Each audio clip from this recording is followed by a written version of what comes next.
এখানে প্রশ্ন হলো যে মৃত ব্যক্তি এর নামে বা তার পক্ষ থেকে কুরবানি দেওয়ার বিষয়টি নিয়ে ওলামায়ে কেরাম রিদওয়ানুল্লাহি তাআলা আলাইহিম আজমাইন তিনটি মত ব্যক্ত করেছেন। এজন্য কোনো মাইয়েতের পক্ষ থেকে তার অভিভাবক ওলি সন্তানেরা যদি কোরবানি করতে চায় তাহলে ওলামায়ে কেরামদের গ্রহণযোগ্য মত হলো এই কোরবানি জায়েজ এবং বৈধ এবং এর সওয়াব মৃত ব্যক্তির আমলনামায় পৌঁছবে।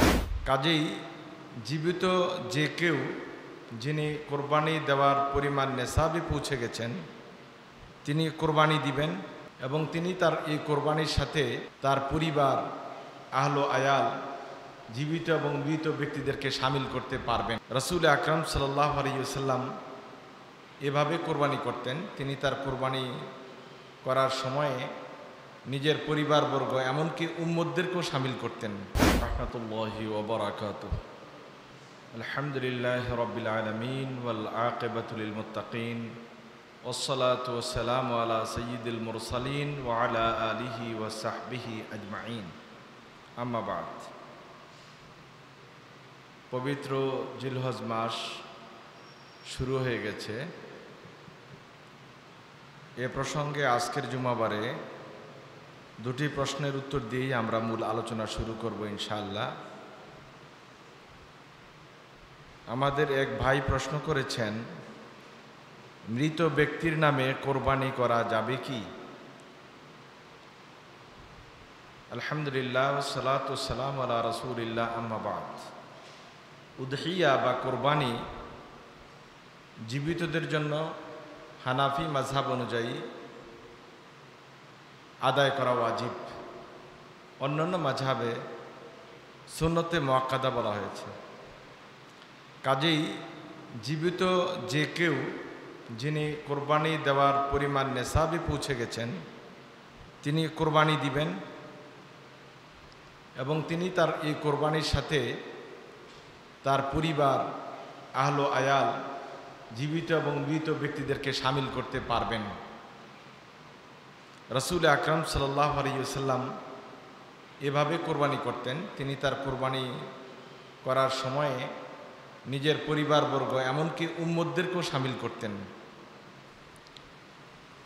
সুতরাং কোরবানি আমার এবং আমার এই কোরবানির মাঝে অন্যদেরকে শামিল করে নেওয়া এটি হাদিস দ্বারা প্রমাণিত এবং বৈধ। তবে এখানে প্রশ্ন হলো যে মৃত ব্যক্তি এর নামে বা তার পক্ষ থেকে কোরবানি দেওয়ার বিষয়টি নিয়ে ওলামায়ে কেরাম রিদওয়ানুল্লাহি তাআলা আলাইহিম আজমাইন তিনটি মত ব্যক্ত করেছেন। প্রথম কথা হলো, যদি মৃত ব্যক্তি ওসিয়ত করে যান যে বছর বছর আমার সম্পদ থেকে আমার জন্য কোরবানি করা হোক বা করবে, এরকম কথা বলে গেলে বা ব্যবস্থাপনা রেখে গেলে ওয়ারিশরা তার নামে কোরবানি করতে বাধ্য ওসিয়ত পূর্ণ করার জন্য এবং এটা বৈধ। আর তিনি যদি কোনো মান্যত করে যান সেটাও পূর্ণ করতে ওয়ারিশরা বাধ্য। এই ব্যাপারে ওলামায়ে কেরাম সর্বসম্মত মত প্রকাশ করেছেন।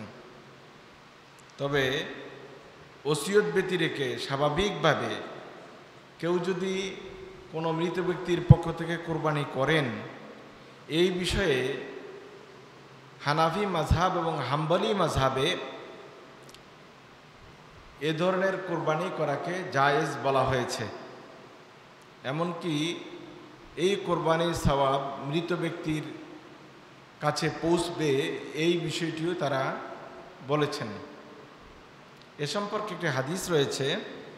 দলিল হিসেবে তারা তিরমিজি, আবু দাউদ, মাসনাদে আহমদ ইবনে হাম্বল এবং বাইহাকি শরীফ আর মুস্তাদরাকে হাকিম থেকে একটি হাদিস উল্লেখ করেছেন, যেখানে বর্ণিত হয়েছে যে আন্না আলিয়ান রাদিয়াল্লাহু তাআলা আনহু ইউদাহি আনিন নবী সাল্লাল্লাহু আলাইহি ওয়াসাল্লাম বিকাবাশাইনে।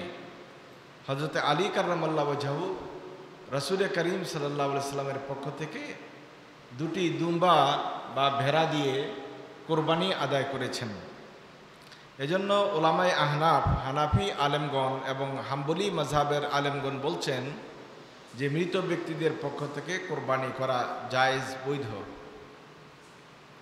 দ্বিতীয় মতটি হচ্ছে ইমাম শাফি রহমতুল্লাহ আলাইহের এবং তার মাযহাবের ইমামদের। ওনারা বলছেন মৃত ব্যক্তির পক্ষ থেকে কোরবানি করা যাবে না, শুধু তখনই করা যাবে যদি সে এই বিষয়ে ওসিয়ত করে যায়। এবং ইমাম নববী আলাইহির রাহমা, যিনি শাফি মাযহাবের একজন বড় ফকি এবং মুহাদ্দিস, তিনি বলছেন কোনো উদিয়া মৃত ব্যক্তির পক্ষ থেকে আদায় করা যাবে না, কোনো মৃত ব্যক্তির পক্ষ থেকে কোনো কোরবানি দেওয়া যাবে না যদি না তিনি এই কাজে ওসিয়ত করে না যান। 3 নম্বর মতটি হয়েছে ইমাম মালিক রহমতুল্লাহ আলাইহের।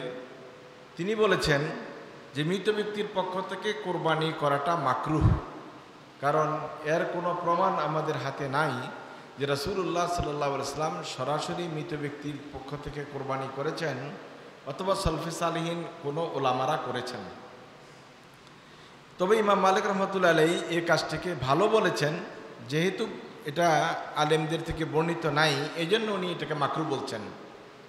ওনার এই প্রশ্নের বা এই কথার উত্তরে এটা বলা যায় যে ইমাম মালিক আলাইহির রাহমার কাছে হয়তো ইমাম তিরমিজি, আবু দাউদ, বাইহাকি, ইমাম আহমদ এবং ইমাম হাকিম বর্ণিত এই হাদিসটি পৌঁছে নাই, যার কারণে তিনি বলছেন সলফে সালিহিনরা এটার উপর আমল করে নাই, অথচ হযরত আলী কাররামাল্লাহু ওয়াজহু নিজে এটার উপর আমল করেছেন। তাহলে ইমাম মালিক রহমতুল্লাহ আলাইহির মাকরুহ বলার কারণ এটাই ছিল যে পূর্ববর্তী কেউ আমল করে নাই, অথচ পূর্ববর্তী আমল করেছেন, অনেকেই আমল করেছেন। এর মধ্যে হযরত আলী কাররামাল্লাহু ওয়াজহুর বর্ণনা হাদিসের কিতাবগুলোতে এসেছে, এটি সম্ভবত ইমাম মালিকের কাছে পৌঁছে নাই, এজন্য তিনি এ মন্তব্য করেছেন। ইমাম ইবনে তাইমিয়া রাহিমাহুল্লাহ, যিনি ফিকহ এবং হাদিসের একজন গুরুত্বপূর্ণ মুজতাহিদ, তিনি বলছেন যে কোনো মাইয়িত বা মৃত ব্যক্তির পক্ষ থেকে কোরবানি করা জায়েজ এবং এর সওয়াবও তার আমলনামায় পৌঁছায়। এটা এজন্য যে তিনি এই কথাগুলি বর্ণনা করার পরে, দলিলগুলি দেওয়ার পর তিনি আরেকটা বিষয় উপস্থাপন করেছেন, সেটা হলো মৃত ব্যক্তির পক্ষ থেকে হজ আদায় করা যেমন জায়েজ এবং হজের সওয়াব যেমন তার আমলনামায় পৌঁছে, ঠিক তেমনিভাবে কোরবানির সওয়াবও তার আমলনামায় পৌঁছে। এই সময়ের বর্তমানকালের একজন বড় আলিমে দ্বীন, সৌদি আরবের গ্রহণযোগ্য সর্বজন শ্রদ্ধেয় আলিমে দ্বীন বিন বাজ, তিনি এই বিষয়টাতে একটি সুন্দর সলিউশন করেছেন, ব্যাখ্যা দিয়েছেন।